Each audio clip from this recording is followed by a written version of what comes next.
안녕하세요 여러분, 즐거운 라디오입니다. 자, 오늘 중국에 대한 이야기를 여러분들과 나누어 보도록 하겠습니다. 미국 때문에 중국이 아주 그냥 박살나고 있습니다. 중국 최대 위탁 생산, 즉 파운드리 업체 SMIC가 초비상이 걸렸다고 합니다. 어떻게 보면 우리로서는 굉장히 좋아해야 할 일이죠. SMIC는 중국 정부의 대대적인 지원을 받고 있는 기업으로 유명하죠. 자국 반도체 굵기를 위한 선봉장으로 꼽히고 있습니다. SMIC는 국가 직접회로 산업투자 펀드와 상하이 투자 펀드로부터 약 2조 7,758억 원을 투자받았고 기술도 이전받고 TSMC에서 사람도 빼오고 중국 정부의 10년 법인세 면제도 예정된 상태였는데, 이렇게 비상이 걸린 이유는 바로 초대형 고객사가 떠날 확률이 매우 높아졌기 때문입니다. 그리고 그 고객사는 바로 미국의 최대 팹리스 업체죠. 바로 퀄컴입니다. 즉 시진핑이 천인계획과 더불어 중국의 막대한 자금력을 바탕으로 진행 중인 중국 반도체 굵기 최선봉장인인 SMIC에 최대 악재가 오고만 것이죠. 자, 미국 퀄컴이 SMIC의 할당한 물량을 대만 업체로 이전할 가능성이 커졌기 때문인데, 지금 SMIC에 떠오르는 대안으로는 대만 TSMC 그리고 UMC, 뱅가드 등이 현재 꼽히고 있습니다. 대만 언론에서는 우선 퀄컴 경영진이 SMIC에 대한 미국 제재 우려로 대만 업체와 공급 계약 논의를 진행했다라고 밝혔는데요. 최근 미국 정부에서 대만으로 넘어가고 중국에서 전투기 띄우고 이런 상황이 왜 나타났는지에 대해서 또 짐작해 볼 수 있는 일이죠.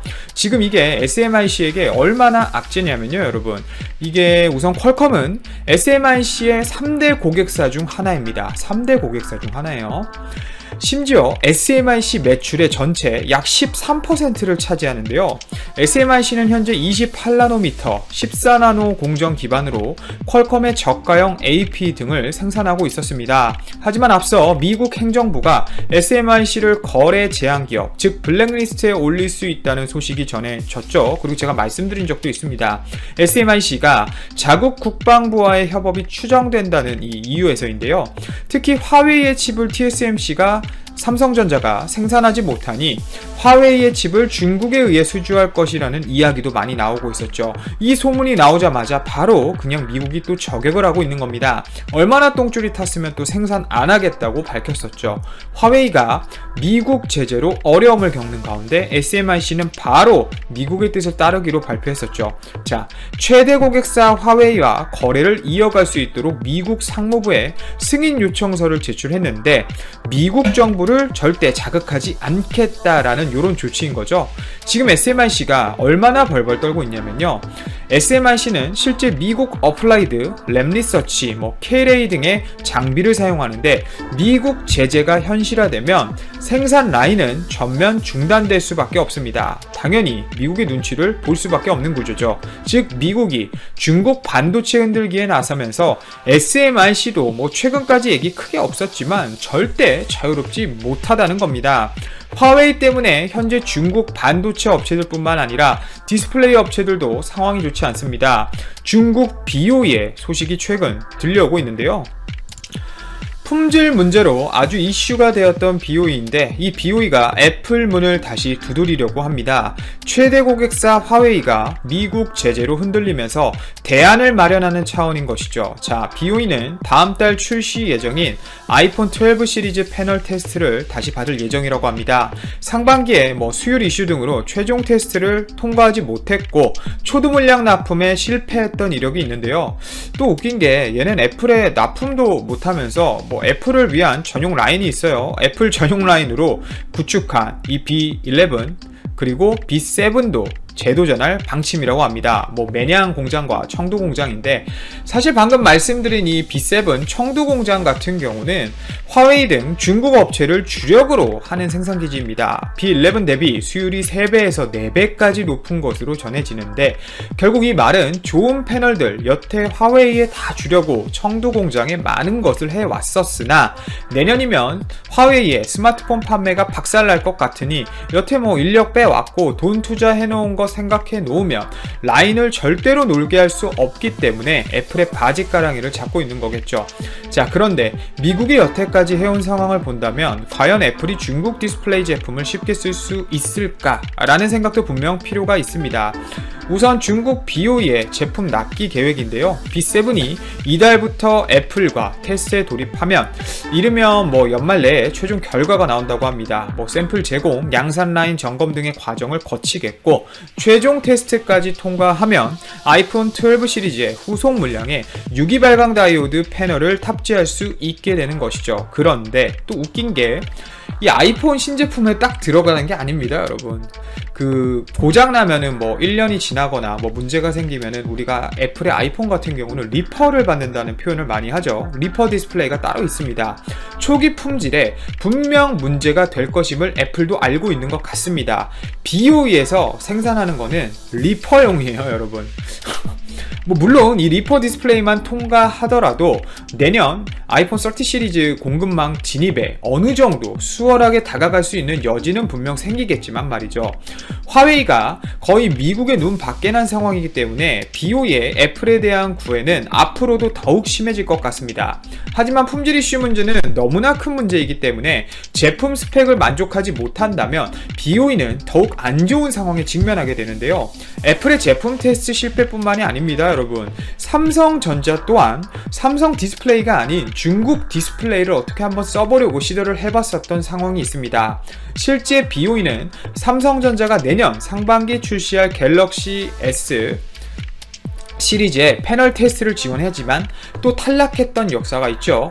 BOE는 삼성전자로부터 갤럭시 S 시리즈 일부 모델의 견적 의뢰를 요청받았지만 결과적으로 공급사 진입이 무산된 것이죠.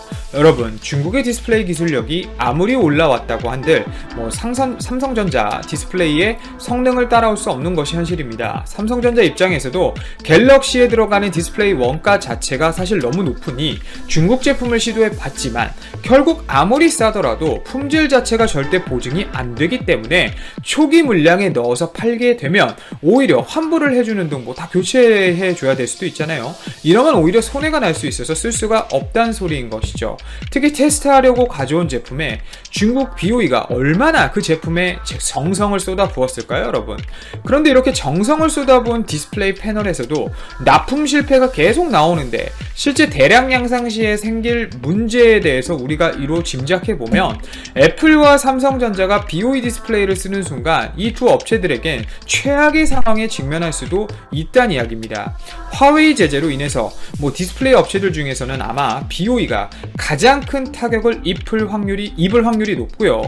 모바일 전용 라인을 증설한 만큼 공장을 절대 놀게 할 수 없기 때문에 앞으로 이 중국 BOE의 목숨은 모바일 OLED 라인을 살리냐 마냐에 따라 결정이 될 것 같습니다. 하지만 BOE가 기술 개발하는 동안 삼성전자 디스플레이나 LG 디스플레이가 단가를 낮추려고 분명 노력할 것이고 빠른 시간 내에 BOE가 품질 문제에 대한 리스크를 해결해주지 않는다면 조만간 또 중국 디스플레이도 곡소리 나게 생겼습니다. 또 좋은 소식은 아이폰 12 시리즈 초도 물량은 삼성 디스플레이가 그리고 LG 디스플레이가 맡고 계신 것 알고 계신가요? 4개 모델 중 아이폰 12 맥스 물량 일부를 LG 디스플레이가 담당하는데 약 2천만 대 수준으로 추정이 되고 있고 좀 잘 팔려서 시장 상황이 좋아진다면 4천만 대까지 늘어날 수도 있는 상황이라고 합니다. 그리고 나머지는 삼성 디스플레이 전담이고요. 아무리 쫓아온들 중국이 말이죠. 품질과 기술은 절대 아직 따라오지 못하고 있다는 것을 제 방송을 통해 여러분들도 분명 아셨을 거라 생각을 하며 이만 방송 마치도록 하겠습니다. 오늘도 제 방송을 들어주셔서 진심으로 감사드리고 제 방송이 도움이 되셨다면 좋아요, 알람, 구독, 댓글 한 번씩 꼭 부탁드립니다. 감사합니다. 중국과 일본의 역대급 폭우가 쏟아지고 있는 가운데 우리나라만 비가 적게 오는 이유가 있다. 21기상청에 따르면 북태평양 가장자리에서 발달한 장마전선은 중국 남부, 우리나라 제주도 아르남 해안, 일본 규슈 등에 걸쳐 길게 이어져 있다. 장마전선의 영향으로 중국 남부 지역에는 지난 6월부터 폭우가 계속되며 3,800만 명의 이재민이 나왔다. 일본 규슈 지역에도 마찬가지로 기록적인 폭우 피해가 발생하고 있다.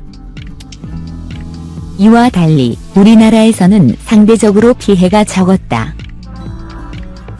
실제 오늘 오전 기준 기상청이 제공하는 위성 사진에 따르면 제주도 남해안을 제외하고 한반도는 비교적 비구름 없이 깨끗한 모습이다. 반면 중국과 일본 등 주변 국가 위에는 비구름이 잔뜩 더 있다.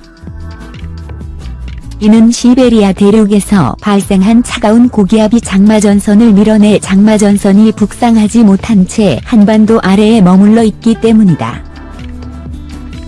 그 결과 중국과 일본 지역에만 비가 쏟아졌고 한국은 상대적으로 적은 강수량을 기록했다. 기상청 관계자는 올해는 대륙 고기압의 영향으로 우리나라에 유입된 찬 공기에 막혀 장마전선이 우리나라 중부지역 이상으로 올라오지 못하고 있다고 언론을 통해 설명했다. 7월 중순을 넘어섰지만 폭염과 열대야 대신 비교적 선선한 날씨가 나타나는 것도 시베리아 고기압의 영향이다. 장마전선은 7월 말에 접어들어서야 소강될 것으로 예측된다. 아베 신조 일본 총리가 문재인 대통령이 보냈던 일본 폭우 피해 관련 위로전에 대한 답전을 지난 16일 외교부를 통해 보내왔다고 청와대가 밝혔다. 17일 청와대에 따르면 아베 총리는 답전에 문 대통령의 따뜻한 위로의 말씀에 진심으로 감사드린다고 적었다. 또 일본 정부는 인명구조, 긴급재해 지원, 그리고 하루라도 빠른 피해 지역의 복구를 위해 최선을 다할 것이라고 덧붙였다. 앞서 문 대통령은 지난 8일 중국 남부지역과 일본 규슈 지역에서 폭우로 많은 인명과 재산 피해가 발생한 것에 대해 중국과 일본 국민들에게 깊은 애도와 위로의 뜻을 전한 바 있다. 기록적 폭우로 일본 열도 전체가 비상사태인 가운데 신종 코로나 바이러스의 감염자가 전국적으로 빠르게 재확산하면서 일본 정부가 사면 초가에 빠졌다. 감염자도 하루 600명을 돌파했다. 17일 지지통신에 따르면 일본의 코로나19 확진자는 622명으로 확인됐다. 이처럼 600명을 넘은 것은 긴급사태 발효 기간에 최다치를 기록했던 4월 11일 720명 이후 96일 만에 처음이다. 또 하루 622명의 신규 확진자 수는 4월 11일과 4월 10일 644명에 이어 3번째로 많은 것이다. 일본의 누적 확진자 수는 24,369명, 사망자는 총 998명이 됐다. 북교도에서 최다인 286명이 확인되는 등 각지에서 긴급사태 선언 해제 후 최다의 확진자가 확인되면서 감염은 전국에서 확대되고 있다. 지지통신은 미야기현에서도 14명의 신규 감염자를 확인했고 토쿠 공업대의 학생 등 2개의 클러스터가 확인됐다고 보도했다. 이어 오사카부 66명, 사이타마현 49명, 가나가와현 47명, 지바현 32명, 아이치현 21명, 효고현 17명, 교토부 13명, 가가와현 10명 등이 긴급사태 선포 해제 후 가장 많았다.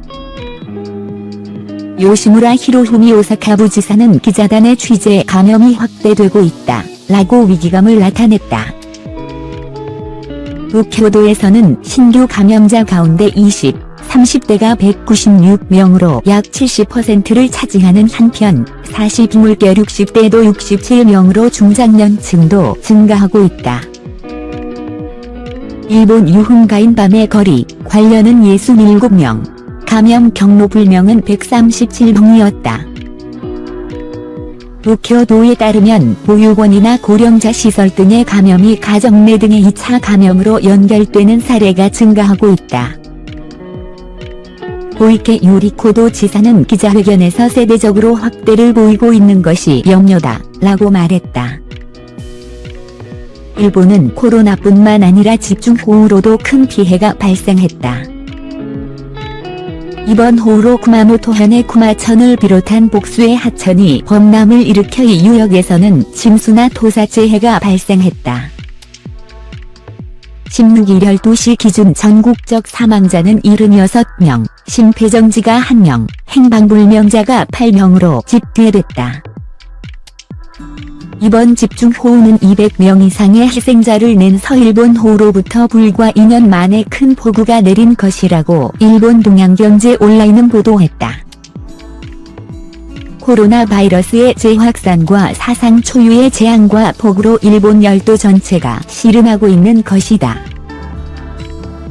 이런 가운데 일본 정부는 여행 장려 캠페인인 고투 트래블 사업을 도쿄도를 제외한 나머지 지역에서 22일부터 예정대로 강행할 예정이어서 논란이 커질 전망이다.